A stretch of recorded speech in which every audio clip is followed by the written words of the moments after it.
I stood in the doorway of what used to be my home, watching Rebecca clear out the last of her expensive perfumes from the marble bathroom counter. Her movements were hurried, almost frantic, as she tossed bottles worth hundreds of dollars into a designer weekend bag.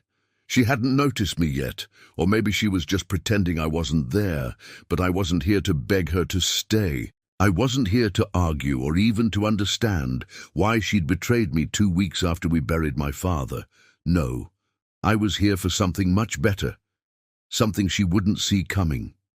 Before we jump back in, tell us where you're tuning in from, and if this story touches you, make sure you're subscribed, because tomorrow I've saved something extra special for you. So it's true. You really sold our family home to Eric for a $1, I said, keeping my voice steady. Rebecca flinched, nearly dropping a crystal perfume bottle. She recovered quickly, her shoulders squaring as she turned to face me.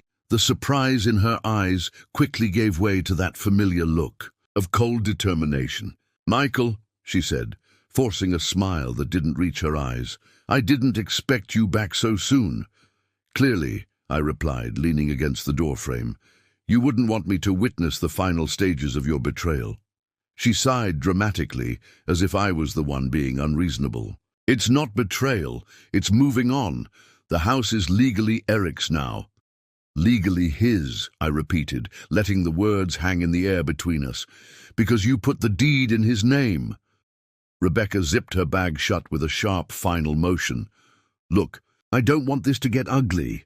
You're a real estate attorney, for God's sake. You know how property transfers work. The paperwork is filed, the deed is recorded, and there's nothing you can do about it." She tilted her head, her voice softening into something that might have sounded like sympathy if I didn't know better.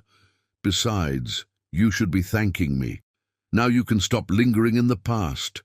This house has too many memories of your father." Anyway, there it was, the justification.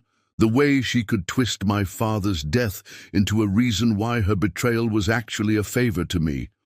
My father, whose body wasn't even cold in the ground before she started emptying our joint accounts. My father, whose final gift to me was this very house, passed down through 3 generations of my family. "I see," I said, maintaining my composure. "You were just looking out for me." Rebecca smiled, relief flickering across her face as she mistook my calm for acceptance. "Exactly. It's better this way, Michael. You were so consumed with grief after the funeral, so lost in those old legal documents your father left behind. You weren't moving forward. Eric and we're building something." "New, Eric?" I echoed. "The personal trainer who moved in 2 days after the funeral. The same Eric who's never paid a mortgage in his life, let alone understood property law." Her cheeks flushed slightly at that, but her chin lifted in defiance. "He makes me happy." "Well, I'm glad someone is happy," I said, surprised by how little anger I felt. There was something almost amusing about her certainty, about how completely she believed she had won. Rebecca narrowed her eyes, clearly suspicious of my calm demeanor. "You're taking this better than I expected." I shrugged. "What did you expect? That I'd fall apart, beg you to reconsider?" "Honestly, yes." She studied my face, searching for cracks in my composure. "This is surprisingly mature of you. We were married for 8 years, Rebecca. I'd rather not end things by screaming at each other in a bathroom." She nodded slowly, a small smile playing at her lips as she picked up her bag. She thought she had gotten away with it, the ultimate clean break. The house, the money, the new boyfriend, all wrapped up in a neat little package, while I walked away with nothing. If only she knew. "By the way," I added casually as she brushed past me, "you might want to check the deed restriction before you get too comfortable." Rebecca paused, her body tensing. "What deed restriction?" I shrugged, already turning to leave. "Nothing important. Just something I noticed when I was going through my father's papers. But if you're so sure it's legally Eric's now, I'm sure it'll be fine." I didn't need to look back to know her expression had changed. I could feel her eyes boring into my back, could practically hear the first seeds of doubt taking root in her mind. Rebecca wasn't stupid. She had a sharp mind, which was one of the things that had drawn me to her in the first place. But she was careless, impulsive. She made decisions based on immediate desires, not long-term consequences, and that's exactly why she had no idea she had just signed her own financial death warrant. 3 weeks earlier, I had stood in the pouring rain as they lowered my father's casket into the ground. Rebecca stood beside me, her black umbrella creating a barrier between us even then. Her hand rested lightly on my arm, a gesture that would have seemed comforting to anyone watching, but I could feel the impatience in her fingers, the way they tapped silently against my sleeve. She hadn't wanted to come. She'd complained that morning about the rain, about the long service, about having to interact with my depressing family. But appearances mattered to Rebecca, so she stood beside me, playing the role of the grieving daughter-in-law while checking her phone whenever she thought no one was looking. I was too numb to care. My father had been my last living relative, my connection to a family history that stretched back generations in our small New England town. He had been a pillar of the community, a former judge respected by everyone who knew him. His death, though not unexpected after months of illness, had left me unmoored. "We should go," Rebecca whispered as the final prayers were said.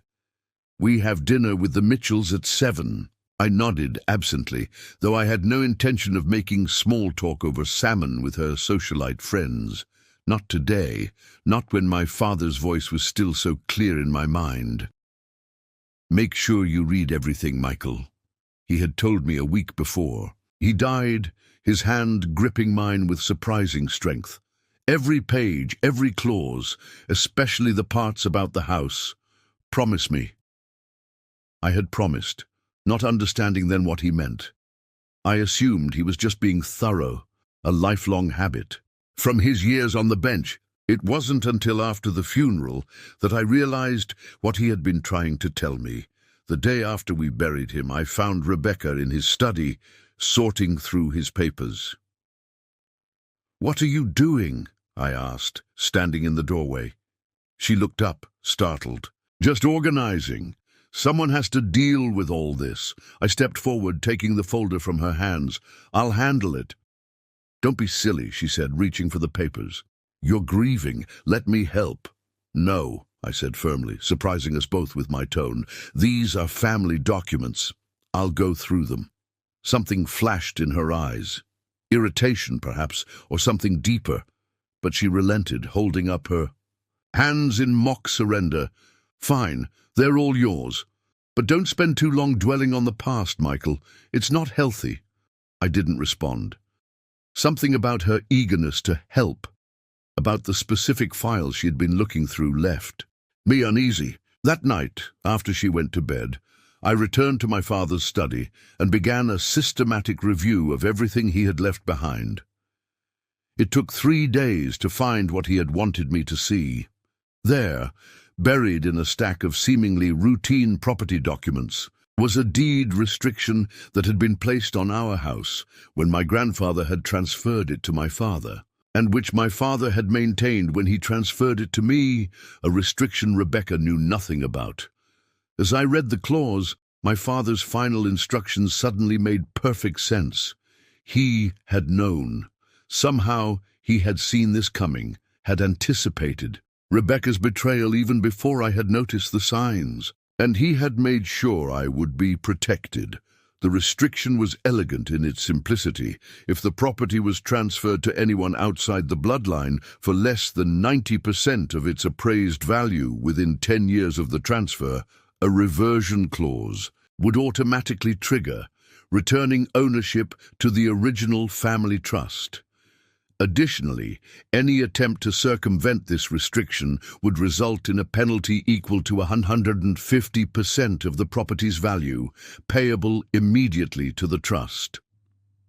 Preparing and narrating this story took us a lot of time, so if you are enjoying it, subscribe to our channel. It means a lot to us. Now back to the story. Our house was worth $3.2 million. Rebecca had sold it for $1. I read the clause 3 times, then sat back in my father's leather chair, a strange calm settling over me. I didn't need to fight her. I didn't need to argue or threaten or even explain. I just needed to wait. Rebecca had no idea what was coming. She thought she had won, thought she had secured her future with Eric in my family home while leaving me with nothing. But my father, wise to the end, had seen her coming. And now, the trap she thought she had set for me was about to snap shut on her instead. I slept soundly that night for the first time since my father's death. The morning after I confronted Rebecca in our former home, I sat in my temporary office at the Hale and Morgan law firm, scrolling through property records on my laptop.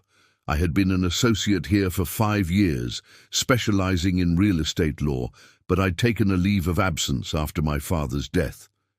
Today was my first day back. Though I wasn't working on client matters, I was focused on something far more personal. A knock on my door interrupted my thoughts. I looked up to find Sarah Chen, a fellow attorney and one of the few people at the firm I considered a friend, standing in the doorway with a thick manila folder pressed against her chest.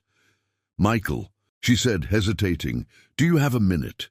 The way she lingered in the threshold, not quite meeting my eyes, set off warning bells. Sarah wasn't one to beat around the bush. If she was hesitating, whatever she had to say was serious. "Of course," I replied, gesturing to the chair across from my desk. "What's up?"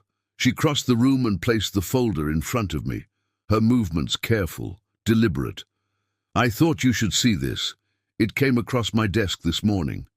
I flipped the folder open, my heart sinking as I scanned the first page. It was a property transfer document with my family home's address clearly listed at the top. Seller, Rebecca Harrington. Buyer, Eric Caldwell. Sale price, $1,200. Seeing it in official county documentation made it real in a way that Rebecca's smug confirmation hadn't. This wasn't just a threat or a ploy for attention. She had actually done it. "When was this recorded?" I asked, trying to keep my voice steady. 2 days ago, Sarah replied, watching my reaction carefully. "I noticed it during a routine title search for another client in your neighborhood." "Michael, I'm so sorry." I nodded, still absorbing the document's details. "And Rebecca filed this herself?" "Looks that way. Her signature is on all the transfer paperwork." Sarah leaned forward, lowering her voice. "Michael, this is fraud. She can't sell jointly owned property without your consent." I looked up from the papers with a grim smile. The house wasn't jointly owned. It was in my name alone. My father transferred it to me last year. Sarah's eyebrows shot up. "Then how could I added her to the deed after the transfer, but apparently she removed my name before selling to Eric." I flipped through the documents, finding exactly what I suspected. "Look here, she used the power of attorney I granted her when I was traveling overseas last fall for that development project in Singapore." Sarah's eyes widened. "But that power of attorney would have expired unless renewed or specifically made durable, yes." I pointed to a notarized document attached to the transfer, which is exactly what this appears to be, a forged renewal of my power of attorney. "Michael," Sarah breathed, "that's criminal. We need to call the police." I held up a hand. "Not yet." "What do you mean, not yet? She forged your signature and illegally transferred your property. That's not just unethical, it's criminal." I closed the folder and sat back, letting out a slow breath. "Trust me, Sarah. I know exactly what she's done, but I'm not going to the police, not immediately anyway." Sarah studied my face, confusion written across her features. "You're not angry." "Oh, I'm angry," I said quietly, "but there's something Rebecca doesn't know, something important." I pulled my laptop around, showing Sarah the document I'd been reviewing before she arrived. "Take a look at this. It's the original deed restriction my father placed on the property when he transferred it to me." Sarah leaned forward, eyes scanning the legal text. As she read, her expression shifted from confusion to understanding, and finally to something like awe. "This is bulletproof," I finished for her, "written by a judge with 50 years of legal experience specifically to prevent this exact scenario. The property automatically reverts to the family trust if transferred outside the bloodline for less than 90% of market value," Sarah read aloud. "And there's a penalty clause for attempting to circumvent the restriction." She looked up, a slow smile spreading across her face. "Michael, this is brilliant." "My father was a cautious man," I said simply. "He never trusted Rebecca. Turns out he was right not to." Sarah handed the laptop back to me. "So what's your plan?" "You could file for immediate enforcement of the reversion clause." I shook my head. "Not yet. If I move too quickly, Rebecca might find a way to wriggle out of it. I want to wait until she and Eric are fully committed to their new life together. Until they believe they've won completely." "Why wait?" Sarah asked. "Every day that passes gives them more time to liquidate or transfer other assets." "Because I want them to feel it," I admitted, surprising myself with the cold edge in my voice. "I want them to believe they've gotten away with it before it all comes crashing down." Sarah nodded slowly. "I understand the impulse, but it's risky. What if they damage the property? What if they try to sell it to a third party?" "They can't," I explained.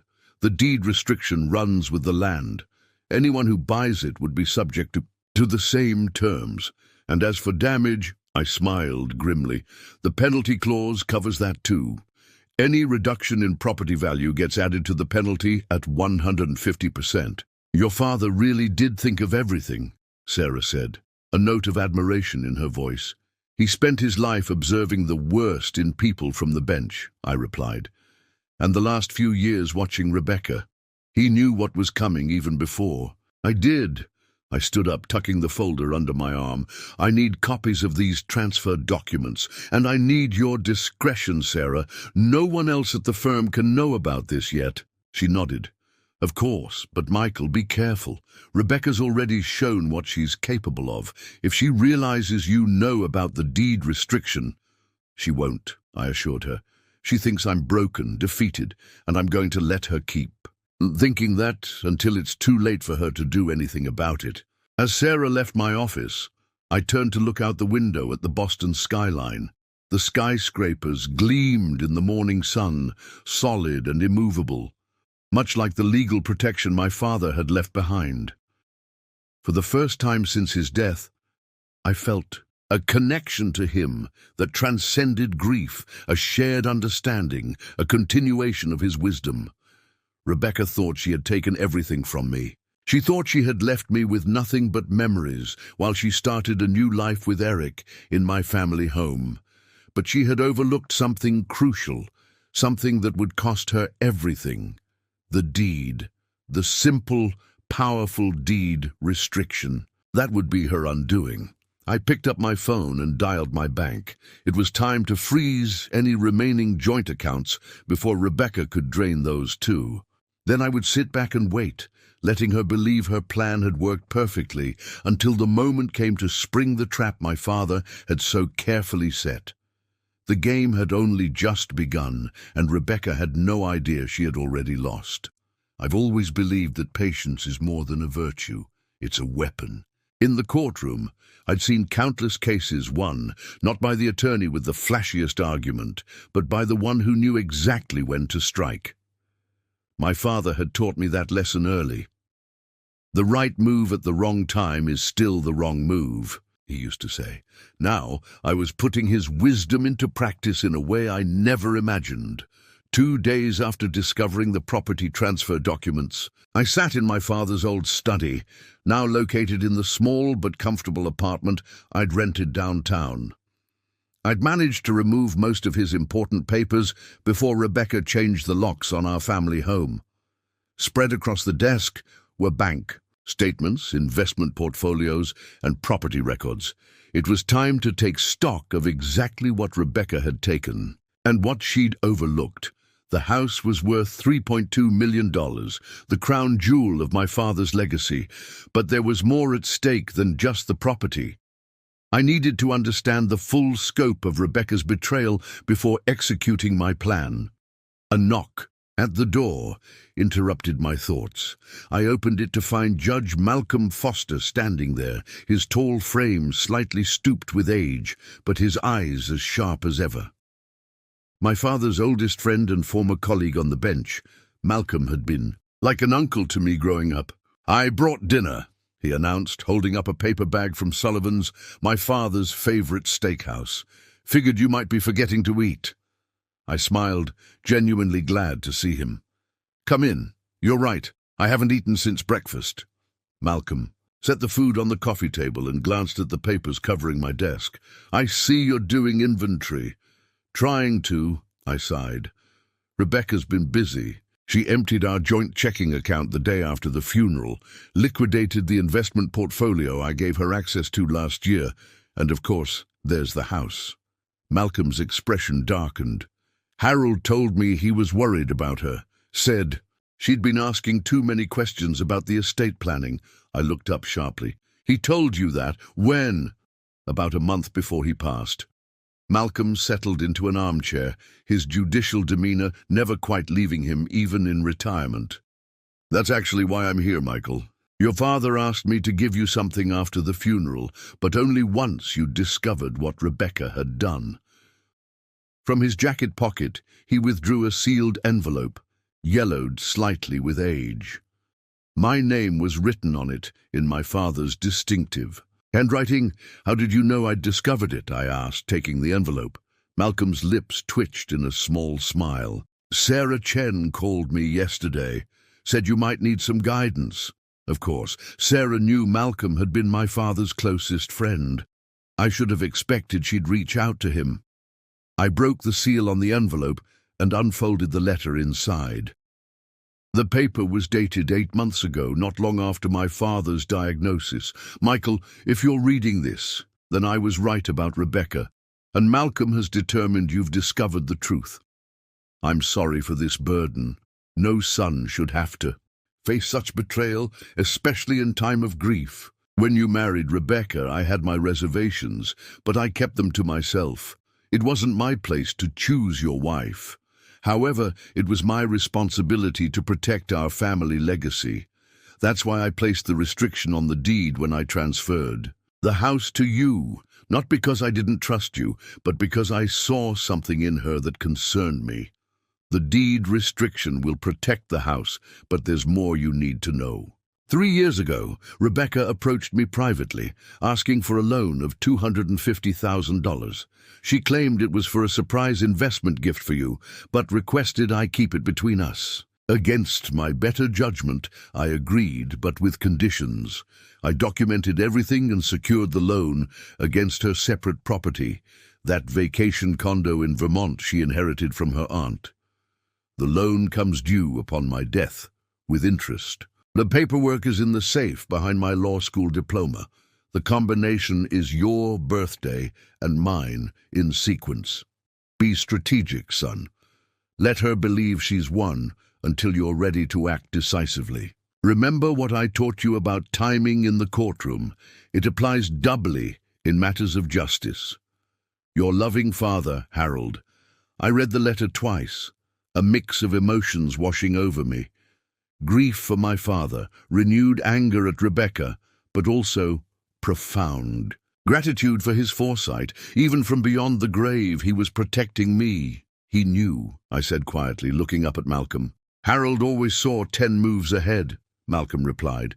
"It's what made him such a formidable judge and a good father." I folded the letter carefully and stood up, walking to the wall where I'd hung my father's framed law school diploma.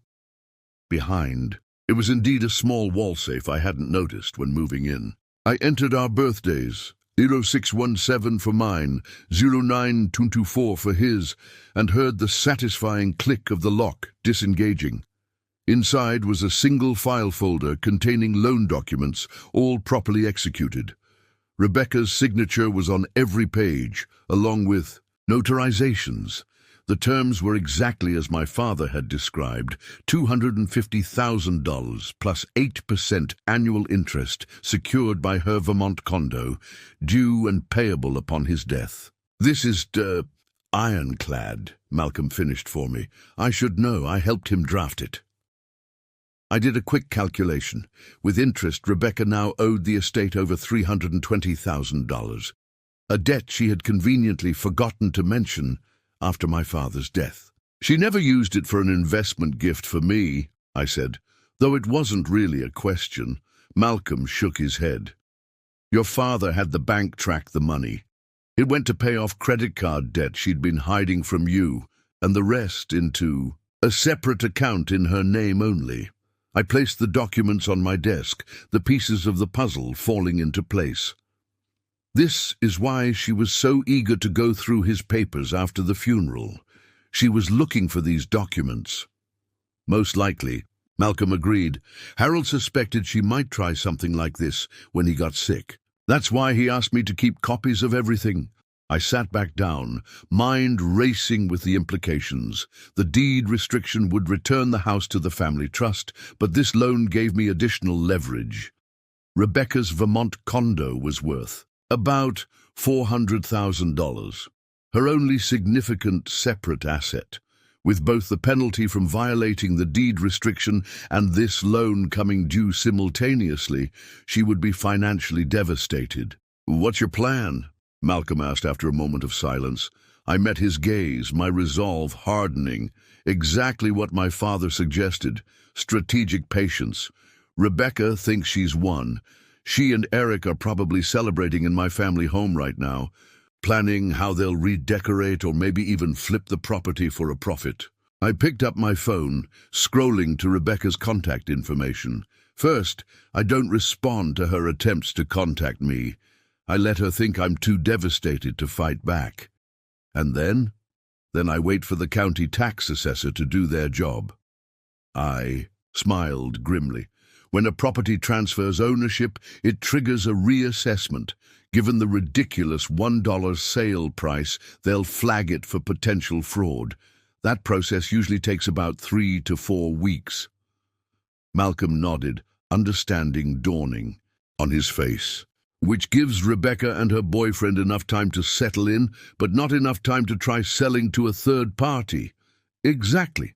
Once the county contacts them about the suspicious transfer, they'll panic. That's when I'll have my attorney file. Notice of the deed restriction violation.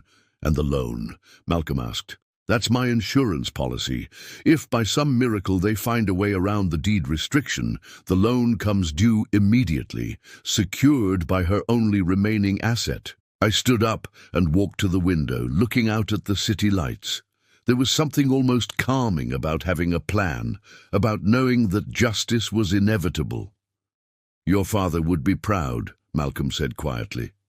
Not of the circumstances, but of how you're handling them. I turned back to face him, emotion threatening to overcome my composure for the first time since discovering Rebecca's betrayal. I miss him, Malcolm. Every day. I know, son. So do I. He rose and placed a hand on my shoulder. But remember, part of him lives on in what he built. The home, yes, but more importantly in what he taught you. How to stand up for yourself, how to fight the right way. I nodded, drawing strength from his words and from my father's letter. Rebecca thought she had stolen my inheritance and my dignity in one swift move. She had no idea that my father had anticipated her betrayal and armed me with everything I needed to reclaim what was rightfully mine. The countdown had begun. All I had to do now was wait. 3 weeks after discovering Rebecca's betrayal, I was sitting at my desk at Hale & Morgan, reviewing a client's commercial lease agreement when my phone buzzed. Rebecca's name flashed on the screen. I watched it ring without answering, just as I had done with her previous 6 calls over the past week. A minute later, a text appeared. Michael, we need to talk. It's important. Please call me back. I set my phone down, a small smile playing at my lips. This was new, Until now, her messages had been casual, almost dismissive. Updates about collecting her remaining things from storage, questions about mail forwarding, as if we were just two adults handling a standard divorce. This message had an urgency others had lacked. Sarah appeared in my doorway, coffee in hand. "You're looking pleased with yourself." I showed her Rebecca's message. "It's starting." "The county assessor must have contacted them," she said, sitting down across from me. I nodded. "Right on schedule. In Massachusetts, property transfers with suspicious pricing triggered automatic review by the county assessor's office within 15-30 days. The combination of the home's $3.2 million value and the absurd $1 sale price would have sent up every red flag in the system. "Are you going to call her back?" Sarah asked. "Not yet." I tucked my phone into my desk drawer. "Let her sweat a little." Sarah studied me, her expression concerned. "You're enjoying this, aren't you?" "Wouldn't you?" I countered. She considered this. "If someone stole my family home 2 weeks after my father's funeral? Yeah, I probably would." My phone buzzed again in the drawer. Another text. "Sounds like someone's getting desperate." "Sarah." Observed. I retrieved the phone and read the message. "Michael, please. The county assessor's office called with questions about the house transfer. I don't know what to tell them." I showed Sarah the text, and she raised an eyebrow. "She's admitting there's a problem. That's progress." "She's fishing," I corrected. "She wants to know if I'm involved with the assessor's inquiry." "And are you?" "Not directly. The review is standard procedure." I set the phone down again. "But I did make a courtesy call to an old law school friend who works in that office, just to make sure they had all the correct property records." Sarah laughed. "Of course you did." By that evening, Rebecca had called 4 more times and sent 3 additional texts, each more urgent than the last. I maintained my silence, letting pressure build. Meanwhile, I had Sarah discreetly reach out to a contact at the assessor's office to get an update on their investigation. The news was better than I expected. "They're not just reviewing the transfer," Sarah reported. "They've flagged it as potential fraud and tax evasion. Apparently, they've already requested a formal interview with Rebecca and Eric." I nodded, keeping my expression neutral despite the satisfaction I felt. "Any indication they've discovered the deed restriction yet?" "Not. From what my contact said, they're focused on the suspicious pricing and potential attempt to avoid transfer taxes." "Perfect. The county's investigation would apply the first layer of pressure. Rebecca and Eric would be scrambling to explain the transaction without admitting their true motives. And once they navigated that obstacle, if they navigated it, I would reveal the deed restriction. The next morning, I arrived at the office to find a surprise visitor waiting in the lobby. Eric Caldwell, Rebecca's boyfriend, was pacing nervously near the reception desk. He was exactly as I remembered him. Mid-30s, gym-sculpted physique, carefully styled hair, the kind of man who spent more on grooming products than books. When he spotted me, he hurried over, his usual cocky demeanor notably absent. "Michael," he said, extending his hand as if we were business associates. "Thanks for seeing me." I looked pointedly at his hand until he awkwardly withdrew it. "I wasn't aware we had an appointment." He cleared his throat. "We don't. I was hoping to catch you for a few minutes. It's important." I checked my watch. "I have a client meeting in 15 minutes. "This won't take long," he promised, desperation evident in his voice. Curious to hear what line he would take, I led him to a small conference room and closed the door. "What can I do for you, Eric?" I asked, not bothering to sit. He ran a hand through his hair, messing up its careful arrangement. "Look, man, there's been a misunderstanding with the county assessor's office. They're asking all these questions about the house transfer." "And?" I prompted when he paused. "And I thought maybe you could help clear things up. You know, since you understand all this." "Legal stuff," I raised an eyebrow. "You want my help? With the house you purchased from my wife for $1? He had the decency to look uncomfortable. I know how it must seem, but it seems like you and Rebecca took advantage of my grief to steal my family home, I interrupted coldly. Is there another interpretation I'm missing? Eric shifted his weight, his confident facade crumbling.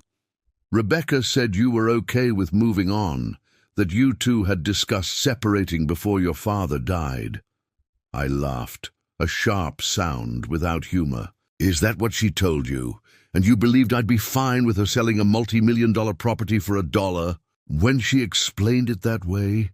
He trailed off, realizing how ridiculous it sounded. What exactly do you want from me, Eric? He took a deep breath. The assessor's office is talking about an investigation. Tax fraud, possible criminal charges. Rebecca's freaking out. Again, how is this my problem? Look, he said, lowering his voice, we can make this right. I can sign the house back over to you. This was unexpected. I studied him carefully, looking for the catch. Just like that. Well, he hedged, maybe we could work out some kind of compensation for our trouble. And there it was. The real purpose of his visit wasn't to make amends. It was to negotiate. A payoff. He and Rebecca had realized they were in over their heads and were looking for an exit strategy that would still leave them with a profit. Let me get this straight, I said slowly. You want me to pay you to return the house that Rebecca illegally transferred to you using a forged power of attorney. Eric blanched. Forged? No, she said you signed. I didn't sign anything, Eric. Rebecca forged my signature on a power of attorney renewal. That's a felony. He sank into a chair, the full implications hitting him. She never said, I didn't know. There's a lot you don't know, I said, moving toward the door, including what's going to happen next. But I suggest you hire a good attorney. You're going to need one. Michael, wait. I paused, hand on the doorknob. My 15 minutes are up. If you or Rebecca want to communicate with me further, you can do so through my lawyer. As I walked out, leaving him stunned in the conference room, I felt a grim satisfaction. The first cracks had appeared in their united front. Eric was already looking for a way out, trying to save himself. And Rebecca was beginning to realize that her perfect plan wasn't so perfect after all. The game was entering its next phase, exactly as I had anticipated. And I hadn't even played my strongest card yet. The day after Eric's unexpected visit to my office, I met with Marcus Donovan, the attorney I'd retained to handle the legal aspects of my strategy. Marcus was a former prosecutor with a reputation for ruthless efficiency, exactly what I needed.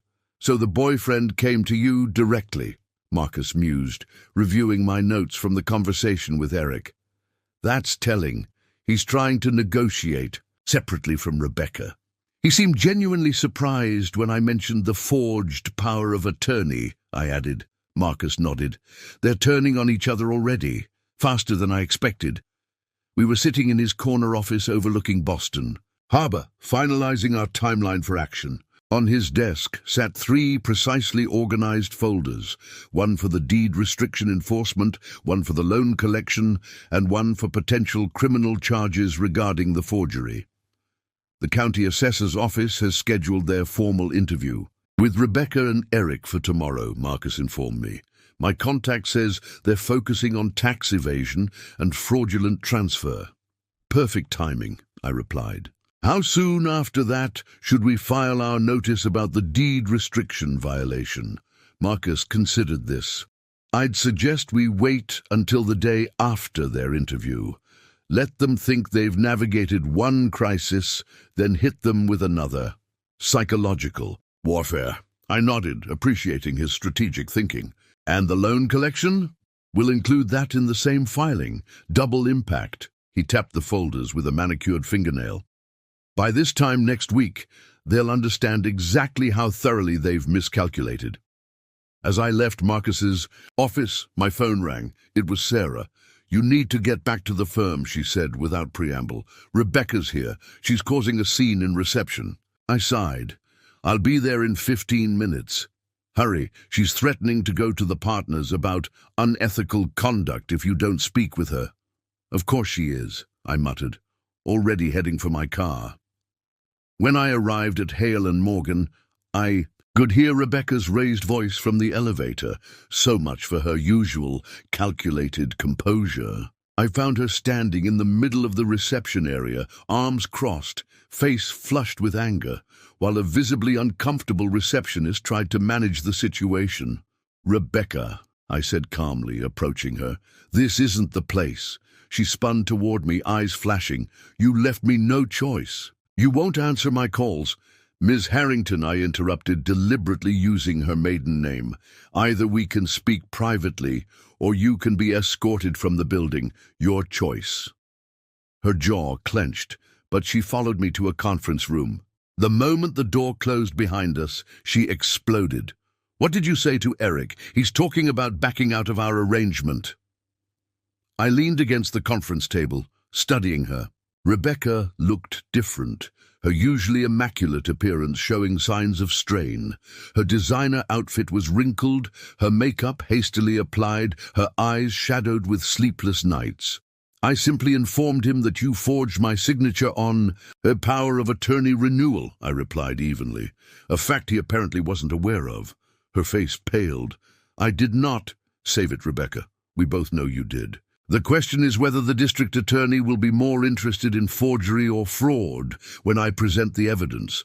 She took a step back, her hand gripping the back of a chair for support. "You wouldn't?" "No? You stole my family home 2 weeks after my father's funeral. What exactly do you think I wouldn't do?" She swallowed hard, her mind visibly racing to recalculate her position. This was the Rebecca I knew, always thinking, always adjusting her strategy. When one approach failed, she simply shifted to another. "Michael," she said, her voice softening as she tried a different tack, "I know we need to work this out. Things got complicated, but surely we can find a solution that works for everyone." "Like what?" I asked, curious to hear what she would propose. "Eric and I can transfer the house back to you," she offered. "We'll tear up the deed. It will be like it never happened." I raised an eyebrow. "And in return," she hesitated, "maybe you could provide some reasonable compensation for our cooperation and agree not to pursue any misunderstandings about documentation." I nearly laughed at her euphemism for criminal forgery. "So you want me to pay you for returning what you stole and promise not to report your felony?" "When you put it that way, how else would I put it?" Rebecca's facade of conciliation cracked, revealing the desperation beneath. "The county assessor's office is investigating us. They're talking about tax fraud, Michael. Do you understand what that could do to me, to my reputation?" "I understand perfectly," I replied, unmoved, "just as you understood what selling my family home would do to me." "It's just a house," she snapped. I straightened, anger finally breaking through my calm exterior. "No, Rebecca, it wasn't just a house. It was my heritage. 3 generations of my family lived there. My father died there. But you didn't care about any of that, did you? You saw dollar signs and a comfortable future with your personal trainer." She flinched at the accuracy of my assessment. "What do you want, then? To see me suffer?" "I want justice," I said simply. "And unlike you, I'm willing to wait for it." "What does that mean?" Her voice had taken on a note of genuine fear. I moved toward the door. "It means you should focus on your meeting with the county assessor tomorrow. That's your most immediate problem." Her eyes widened. "How do you know about that? Did you—" "I didn't do anything, Rebecca. The county routinely investigates suspicious property transfers. Selling a multi-million-dollar home for $1 tends to raise red flags." "You have to help me," she said, desperation now fully evident. "Tell them it was an arrangement we agreed to, a divorce settlement." I looked at her incredulously. "You're asking me to lie to government officials to cover up your fraud?" "Michael, please," she whispered. They're talking about potential criminal charges. As they should be. She stepped forward, grabbing my arm. What about our history? 8 years of marriage. Doesn't that count for anything? I gently removed her hand. It counted for nothing when you forged my signature and sold my home while I was grieving for my father. The truth of that statement hung in the air between us. For a moment I thought I saw genuine remorse in her eyes, but it was quickly replaced. By calculation, you know, she said, her voice hardening. Eric still owns the house, legally. If you push this, we might just have to sell it or demolish it. Accidents happen to properties all the time. I smiled, and something in my expression made her take a step back. Go ahead, try it. The deed has a very interesting clause about destruction of property, one that would cost you far more than the house is worth. What clause? She demanded. What are you talking about? You'll find out soon enough. I opened the door. Now, if you'll excuse me, I have actual clients to attend to. Clients who pay for my legal services, rather than expecting me to help them cover up their crimes. Rebecca remained frozen for a moment, then gathered her purse with shaking hands and stalked past me. At the threshold, she paused. This isn't over, she hissed. You're right, I agreed.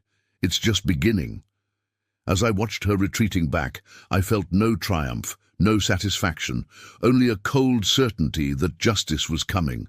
Rebecca had spent our entire marriage calculating angles, looking for advantages, treating life like a game she could win through manipulation. But now, for the first time, she was beginning to realize she had made a catastrophic miscalculation, and the worst was still to come.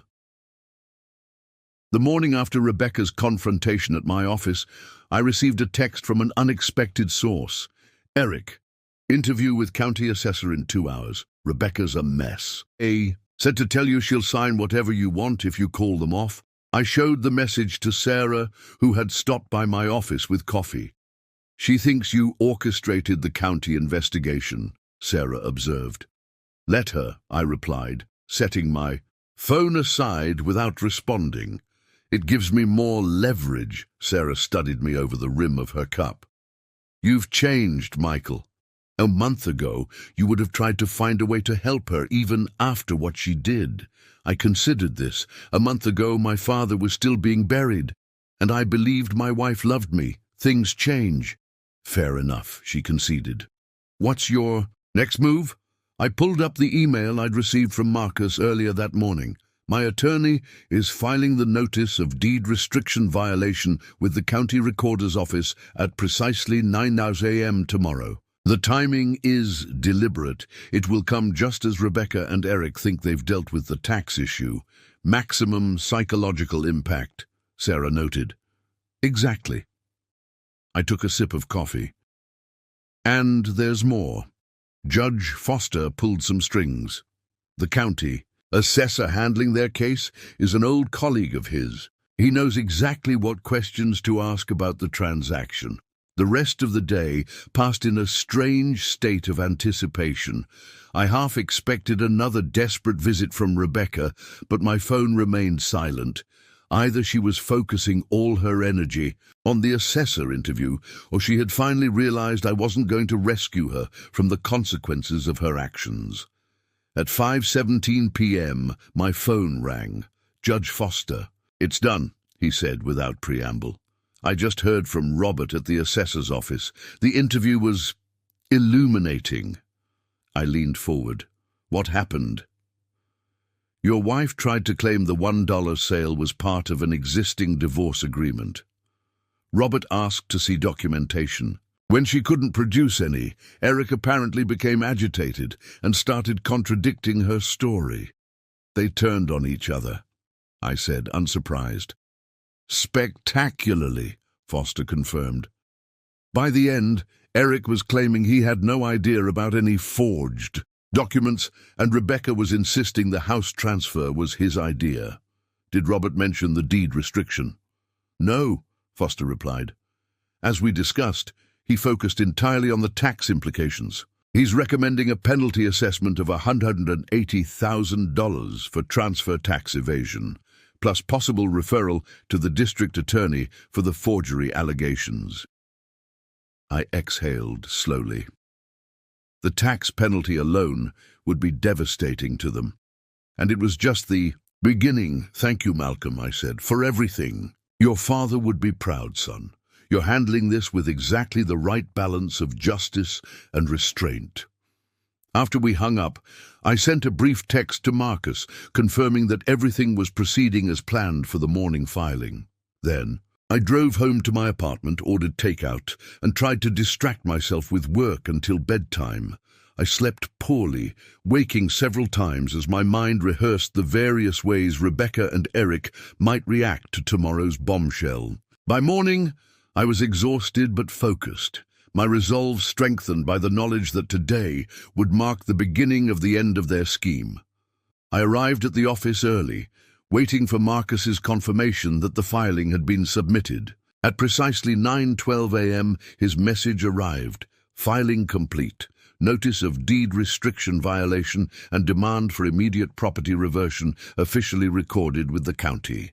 Loan collection notice served to Rebecca's attorney simultaneously. Checkmate. I forwarded the message to Sarah, who responded with a simple thumbs-up emoji. Now we waited. The storm broke faster than I anticipated. At 10:24 a.m., the firm's receptionist called to inform me that Eric Caldwell was in the lobby again, demanding to see me. "Send him up," I instructed, straightening my tie. Eric burst into my office without, knocking, waving a document in his hand, a copy of the deed restriction notice. His face was flushed, his designer shirt rumpled as if he'd slept in it. "What the hell is this?" he demanded, slapping the paper down on my desk. I glanced at it, calmly. "It appears to be a notice of deed restriction violation. I believe it explains itself quite clearly." "This is bullshit," he snarled. "There was no restriction on that deed. We had a title search done before the transfer." "Did you?" I asked mildly. "Or did Rebecca tell you she did?" His expression confirmed my suspicion. More lies between the co-conspirators. "The restriction was put in place by my father when he transferred the property to me," I explained. "It clearly states that if the house is transferred outside the bloodline for less than 90% of market value within 10 years, ownership automatically reverts to the family trust." Eric collapsed into the chair across from my desk, the fight visibly draining out of him.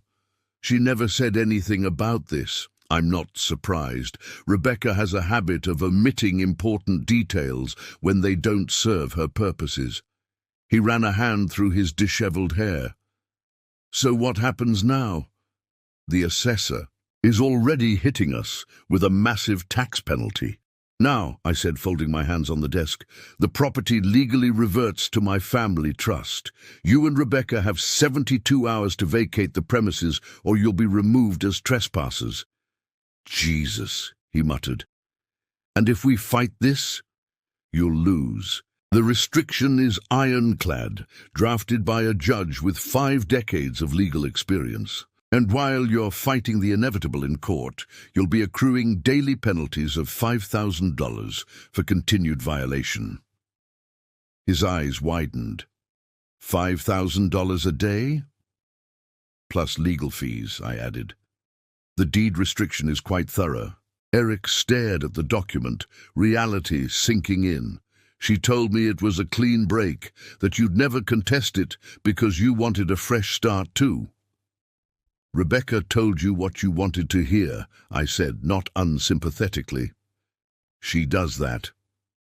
He looked up, desperate now. "What if I just sign it back over to you, voluntarily? That would certainly simplify things. But it wouldn't address the tax evasion charges or the $320,000 loan Rebecca took from my father that's now due." "Loan? What loan?" Fresh shock registered on his face. I opened my desk drawer and removed a copy of the loan agreement, sliding it across to him.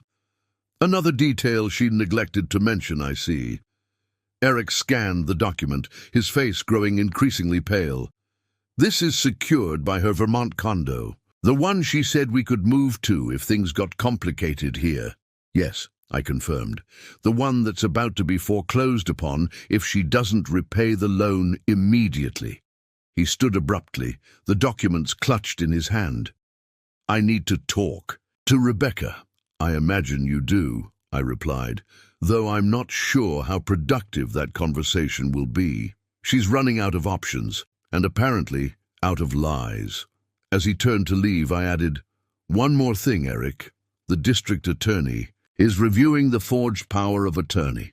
If charges are filed, you might want to clarify your level of involvement before Rebecca decides to implicate you to save herself."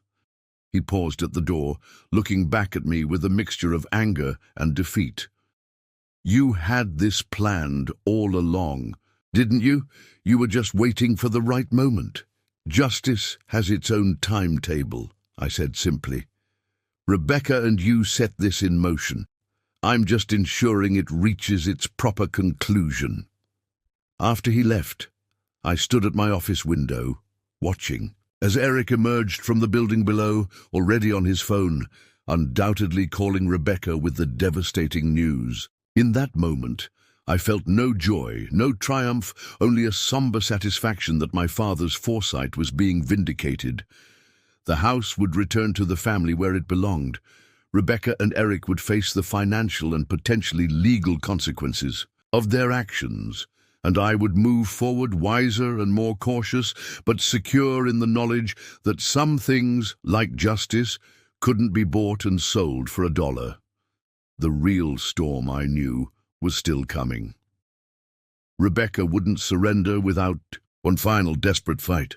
But for the first time since my father's death, I was ready for whatever she might try.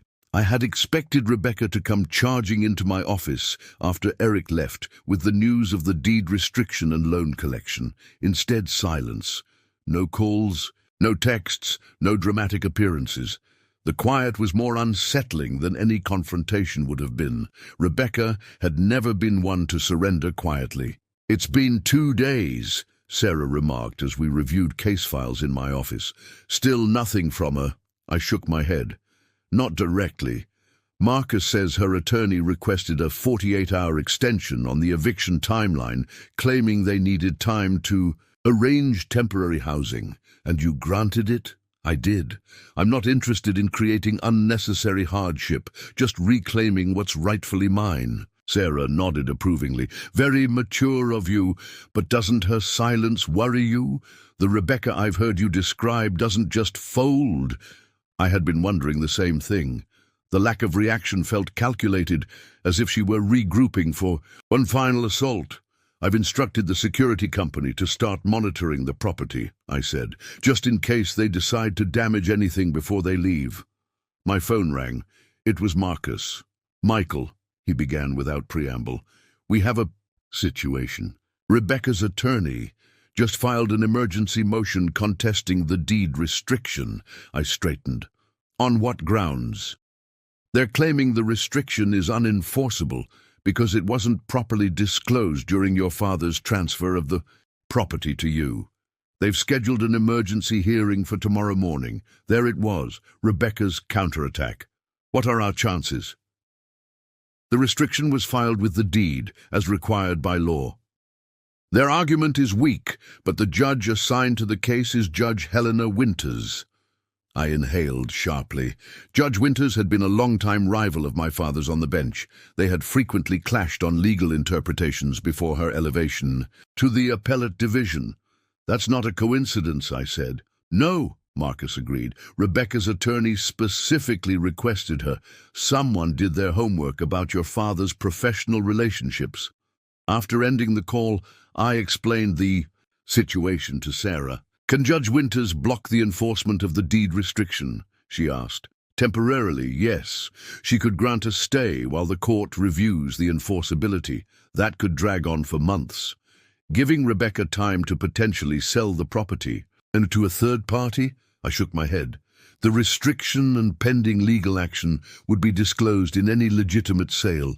No buyer would touch it, but it would delay the reversion to the trust, and more importantly, it would force you into a negotiation," Sarah finished. Rebecca could offer to drop the legal challenge in exchange for some financial settlement. Exactly. Classic Rebecca. Create leverage where none exists, then monetize it. I spent the rest of the day preparing with Marcus for the hearing. We reviewed the original deed filing, gathered affidavits from the attorney who had handled my father's estate planning, and compiled precedents supporting the enforceability of such family protection clauses. That evening, as I was leaving the office, my phone rang. The number was unfamiliar. Michael Harrington, I answered. Mr. Harrington, this is Detective Sophia Ramirez with Boston PD, Financial Crimes Unit.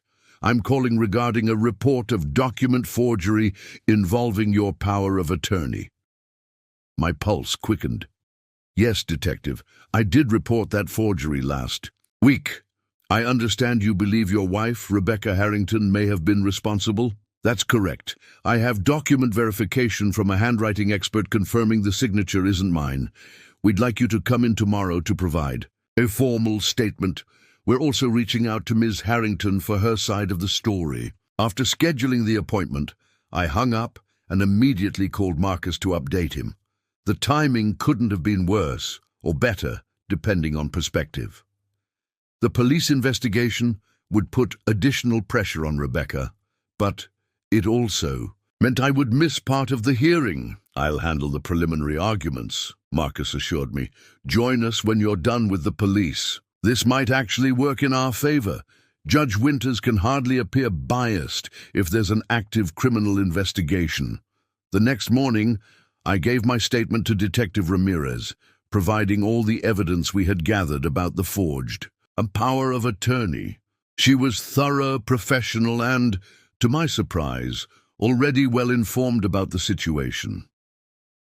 We received an anonymous tip with considerable documentation, she explained when I expressed surprise at how quickly they were moving. Someone sent us copies of the original power of attorney, the forged renewal, and evidence of the property transfer. Anonymous, I asked, though I had my suspicions. Eric covering his bases, perhaps? She nodded. The district attorney is reviewing the case now. Forgery of this nature, especially involving real estate, is taken very seriously. By the time I arrived at the courthouse, the hearing had been underway for nearly an hour.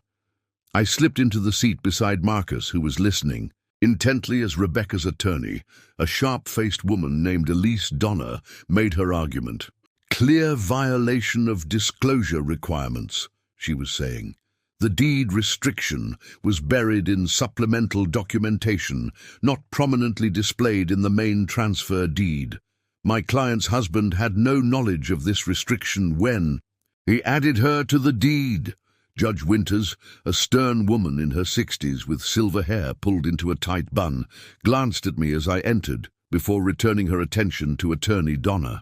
And you're arguing this makes the restriction unenforceable against a subsequent transfer, the judge asked. Precisely, Your Honor.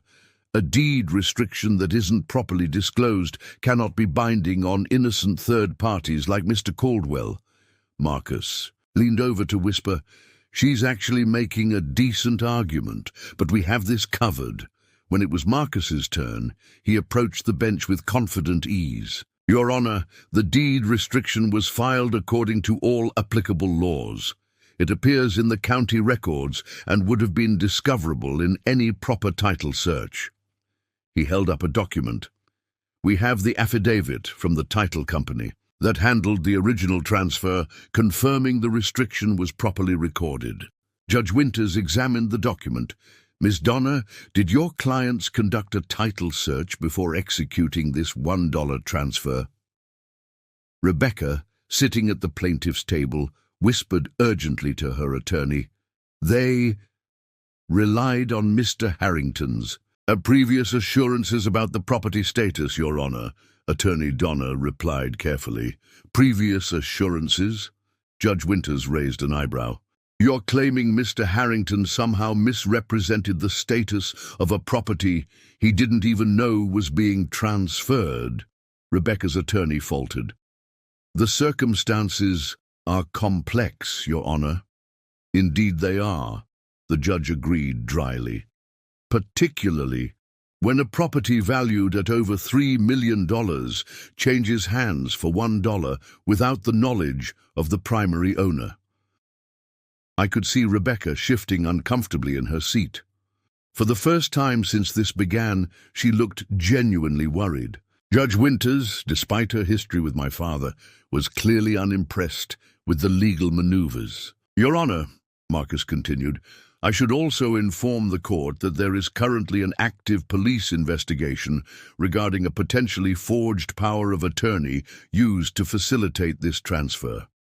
Mr. Harrington has just come from giving his statement to the Financial Crimes Unit." A murmur ran through the courtroom. Rebecca turned, her eyes meeting mine for the first time that day. The color had drained from her face. Judge Winters tapped her gavel once. "In light of this information, I'm inclined to deny the emergency motion. The deed restriction appears properly filed, and the circumstances of the transfer are sufficiently questionable to warrant further investigation before any stay could be considered." Rebecca leaned forward, whispering frantically to her attorney, who then addressed the court. "Your Honor, if I might have a brief recess to confer with my client. New information has come to light that may affect our position." The judge nodded. 20 minutes. As the court recessed, I remained seated, watching, as Rebecca huddled with her attorney in intense conversation. Eric was nowhere to be seen. Apparently, he had decided this particular battle wasn't worth fighting. "They're going to withdraw the motion," Marcus predicted, organizing his notes. "They know they can't win, and continuing only increases Rebecca's exposure to the forgery investigation." I nodded, feeling an unexpected wave of exhaustion. The adrenaline that had carried me through the past weeks was finally ebbing, leaving behind a bone-deep weariness. "What happens next?" I asked. Marcus looked up from his papers. "Legally, they vacate the house, the property reverts to the trust, and Rebecca deals with the loan repayment and potential criminal charges." "And personally?" I pressed. He smiled slightly. "That, Michael, is entirely up to you." When court resumed, Rebecca's attorney did indeed withdraw the motion, citing recently discovered documentation that clarified the situation. Judge Winters accepted the withdrawal and affirmed the enforceability of the deed restriction, ordering the property to revert to the family trust immediately. As the courtroom began to clear, Rebecca approached me, her attorney hovering nervously at her side. "Michael," she said, her voice barely above a whisper, "can we talk, please?" After everything that had happened, her request should have angered me. Instead, I felt only that same strange exhaustion. "I think we're beyond talking, Rebecca. Please," she insisted. 5 minutes, that's all I'm asking." I glanced at Marcus, who shrugged slightly. 5 minutes, I agreed. In the hallway. The courthouse hallway bustled with activity, but Rebecca and I found a quiet alcove near a tall window overlooking the city. She stood before me, composed but fragile, like fine china with hairline cracks running through it. "Eric's gone," she said without preamble. "He moved out yesterday, took what he could carry, and left me to deal with everything else." I wasn't surprised. That was always going to happen, Rebecca. He wasn't in it for the long haul. She nodded, a bitter smile crossing her lips. "He said I misled him about the deed, about the forgery, about everything." She looked up, meeting my eyes directly. He was right. The admission startled me. In 8 years of marriage, I had never heard Rebecca acknowledge a mistake so plainly. "Why?" I asked. It was the only question that still mattered to me. "We had a good life. We had everything we needed."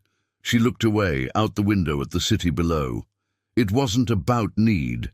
It was about—" She struggled, searching for words. "Control, freedom. After your father got sick, everything became about him. about the family legacy, the house, the responsibilities. I felt trapped in someone else's story. So you decided to steal the house and run away with the personal trainer. I couldn't keep the edge from my voice. I know how it sounds, she said quietly. I wasn't thinking clearly. Eric represented an escape, and the house represented financial security away from all of this. It was impulsive and stupid and cruel. She turned back to me, her carefully applied makeup unable to hide the exhaustion beneath. I'm not asking for forgiveness, Michael. I know that's not possible, but I am asking for mercy. Mercy, I repeated, tasting the word. What exactly does that look like to you? I can't fight the deed restriction. The house is yours. It always was. And the tax penalty is already being processed. She took a deep breath. But the loan and the forgery charges, if those go forward, I lose everything. Not just money, but my career, my future, everything. I studied her, searching for the manipulation, the angle.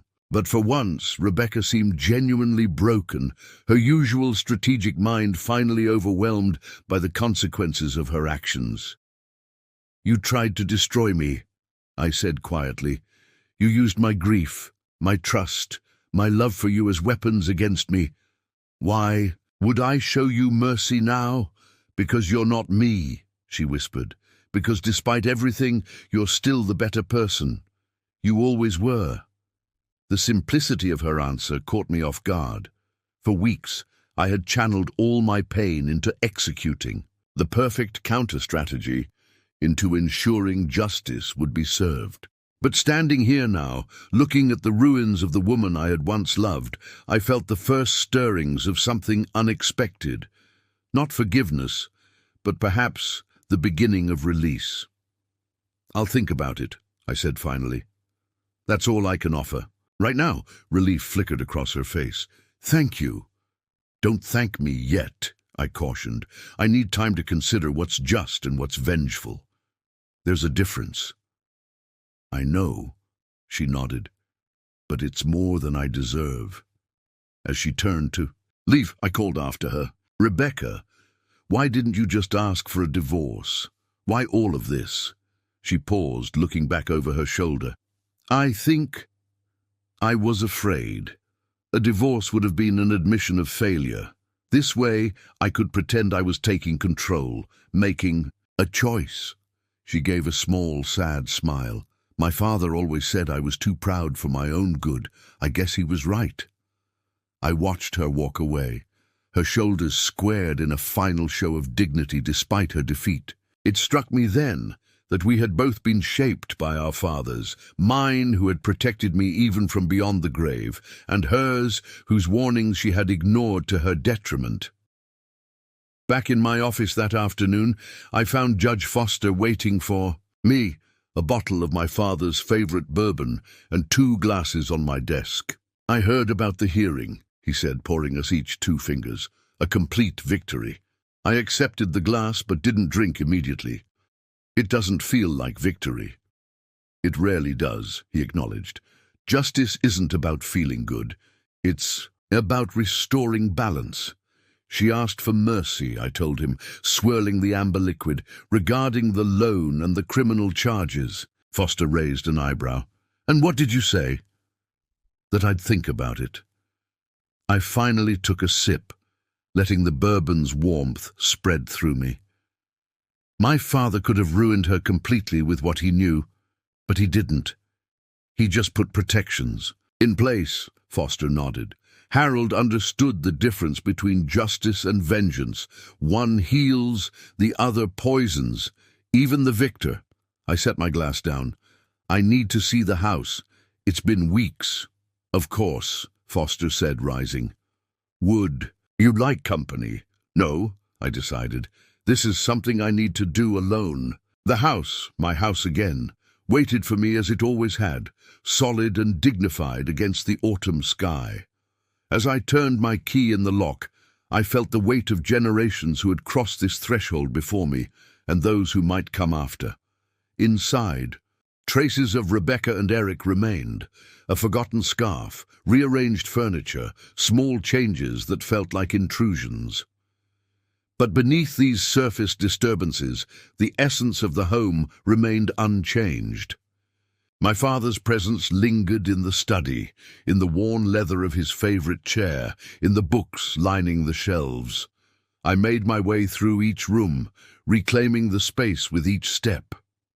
In the master bedroom, I found a framed photo of Rebecca and me on our wedding day. The glass cracked, whether from carelessness or intention, I couldn't tell. I placed it in a drawer, neither displaying nor discarding it. Some decisions could wait. Standing in my father's study, I felt a sense of completion. The house was back where it belonged. Rebecca would face consequences, but they would be fair ones, and I would move forward, carrying the lessons of these past weeks with me. Justice had been served, not through vengeance, but through the careful application of truth and law, exactly as my father would have wanted. 3 weeks after the courthouse confrontation, I sat across from Marcus in his office, reviewing the final paperwork that would end this chapter of my life. Outside, the first snowfall of the season dusted Boston in white, a clean slate that seemed fitting for the occasion. "Everything's in order," Marcus said, passing the documents to me. "The deed has been officially restored to the family trust. The county tax assessment against Rebecca and Eric has been processed. All that remains is your decision about the loan and the criminal charges." I nodded, scanning the documents one last time. The past month had given me space to consider what justice truly meant in this situation. Rebecca had lost everything she'd schemed for: the house, her relationship with Eric, her dignity. The question now was how much more she needed to lose. "I've made my decision," I said, placing a separate folder on the desk. "These are my terms for the loan repayment." Marcus opened it, eyebrows rising as he read. "You're offering a structured payment plan? With reduced interest? She can't pay the full amount immediately without selling her condo, which would leave her homeless," I explained. "This way, she repays the debt over 5 years, with manageable monthly payments." "That's surprisingly generous," Marcus noted. "What about the forgery charges?" I took a deep breath. "I spoke with Detective Ramirez yesterday. I'm not dropping the charges. Forgery is a serious crime, and there should be consequences. But I've asked the DA to consider a plea deal with probation rather than jail time, provided Rebecca completes community service and financial restitution." Marcus studied me with a mixture of surprise and respect. "Your father was right about you. You understand the difference between justice and revenge." "It took me some time," I admitted, "but destroying Rebecca won't bring my father back or make the betrayal hurt any less. I need to move forward, not stay mired in bitterness." As I left Marcus's office, I felt lighter than I had in months. The snow continued to fall, transforming the city into something pristine and quiet. On impulse, I drove to the cemetery where my father was buried. The granite headstone was dusted with snow, his name and date standing out in sharp relief against the white. I brushed the snow away gently and stood in silence for a moment. "You were right," I said finally, "about Rebecca, about protecting the house, about everything." I paused, collecting my thoughts. "But I think you'd agree with my decision. Enough damage has been done. The cemetery remained still and peaceful, but I felt a sense of connection to my father that transcended the silence. He had taught me to value justice over vengeance, wisdom over impulse. In honoring those principles, I was honoring him. That weekend, I hosted a small gathering at the house, the first since reclaiming it. Sarah was there, along with Judge Foster and a few close friends. As we shared dinner in the dining room where generations of my family had gathered, I felt the house coming back to life. "A toast," Judge Foster proposed, raising his glass, "to Harold, a man who saw clearly and planned wisely, and to Michael, who carried that wisdom forward." As glasses clinked, Sarah leaned over to whisper, "Have you heard from Rebecca?" "She accepted the payment plan terms," I replied quietly. "The DA is still considering the plea arrangement, but it looks promising. She'll face consequences, but not destruction." Sarah nodded approvingly. "And the house? Will you stay?" I looked around at the warm wood paneling, the family photos, the built-in bookshelves my grandfather had crafted by hand. "Yes, this is where I belong." Later that evening, after my guests had departed, I found myself in my father's study, now my study, contemplating the changes of the past months. On the desk sat a letter I had received that morning from Rebecca. I had read it once, but wasn't ready to decide what to do with it yet. In careful handwriting that betrayed none of her usual confidence, she had written a simple message. "Thank you for the mercy you've shown. I didn't deserve it, but I will spend a long time trying to become the kind of person who might have. No manipulation, no angle, just a recognition of the grace she had been offered." I folded the letter and placed it in my desk drawer. Perhaps someday it would matter more to me, but for now it was enough to know that justice had been tempered with humanity. Spring came early that year. I watched from the study window as the garden my father had tended so carefully burst into life again. The daffodils he had planted the previous fall pushed through the soil, a testament to his belief in planning for a future he would not see. I had taken a week off from work to focus on the house, not changing it, but restoring it, preserving what mattered while carefully updating what needed attention. In the evenings, I went through my father's books, finding notes in the margins, wisdom captured in his distinctive handwriting. The legal proceedings with Rebecca had concluded quietly. She had accepted the plea deal, avoiding jail time, but accepting 5 years probation, community service, and the structured repayment of the loan. Eric had disappeared completely from both our lives, reportedly relocating to Florida to pursue another wealthy, older woman. Some lessons, it seemed, were harder to learn than others. As for me, I was learning to live with contradictions, to hold both the pain of betrayal and the peace of resolution, to honor the past while creating space for the future. The house, once the center of such conflict, had become a sanctuary again. One evening, while sorting through old family photos, I found a picture I didn't recognize. My father, as a young man, standing proudly in front of the house the day he took ownership. From his father, the look in his eyes, determination mixed with profound responsibility, was one I now recognized in myself. I placed the photo in a new frame on my desk, a reminder of the legacy I carried and would someday pass on. Not just a house, but values, integrity, foresight, and the understanding that true justice heals rather than destroys. Rebecca had tried to steal my inheritance, but she had never understood what that inheritance truly was. It wasn't just property or money. It was something far more valuable, something that couldn't be taken away with a forged signature or a fraudulent deed. It was the wisdom to protect what matters, the strength to face betrayal, and the courage to choose justice over vengeance. That was my father's true legacy, and now it was mine to preserve. Up next, you've got 2 more standout stories right on your screen. If this one hit the mark, you won't want to pass these up. Just click and check them out. And don't forget to subscribe and turn on the notification bell so you don't miss any upload from us.